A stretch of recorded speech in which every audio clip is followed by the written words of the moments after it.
যে আমি মহিলা দলের সিনিয়র সহসভাপতি এবং আরও বিদেশি ফোরাম ইয়াতে আমি একটা পোস্ট হোল্ড করি, দলের পোস্ট, যেটা হলো বিএনপি।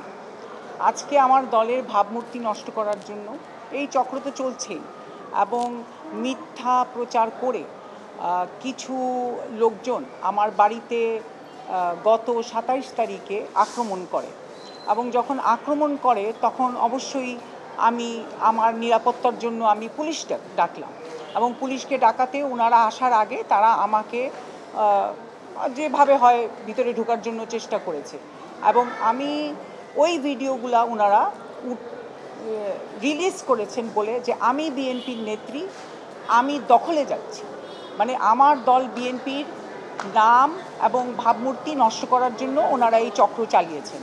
এটা সম্পূর্ণ মিথ্যা।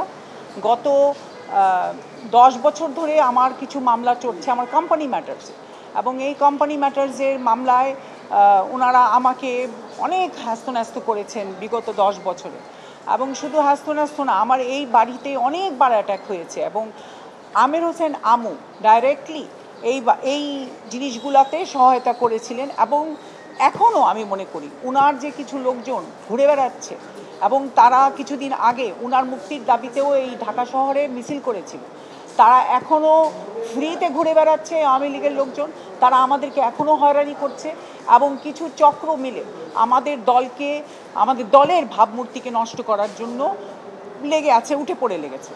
আমি বলতে চাই আপনাদের মাধ্যমে যে আমি কোনো অন্যায় করি নাই এবং করবো না, আর আমাদের দলের ভাবমূর্তি নষ্ট হবে আমি এমন কোনো কাজ করব না। আজকে 5ই অগাস্টের পরে কিন্তু প্রায় 1 বছর হয়ে গেল। আমি 1 বছর পর্যন্ত যদি কোনো দখলে না যেতে পারি তাহলে আমি কেন এখনও দখলে যাব?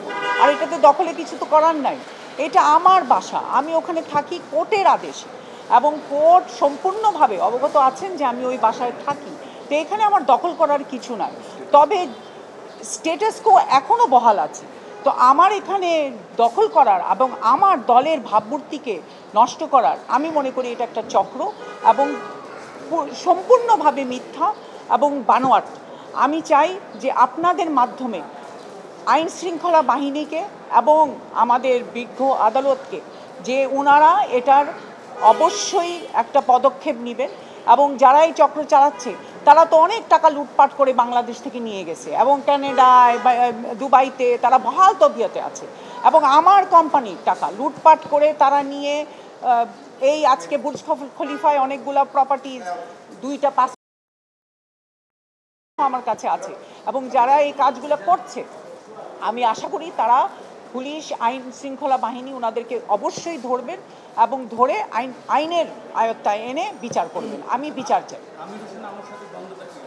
আমির হোসেন আমু, আমি অ্যাকচুয়ালি 2018-তে যে ইলেকশন করেছি ওইটা হলো আমির হোসেন আমুর কনস্টিটিউয়েন্সি, আমি ওনার প্রতিদ্বন্দ্বিতে ওইখানে ইলেকশন করেছি, এবং শুধু তা না, ইলেকশন করিনি, ওখানে তো অনেক মারধর হয়েছে ওই ইলেকশনের সময়।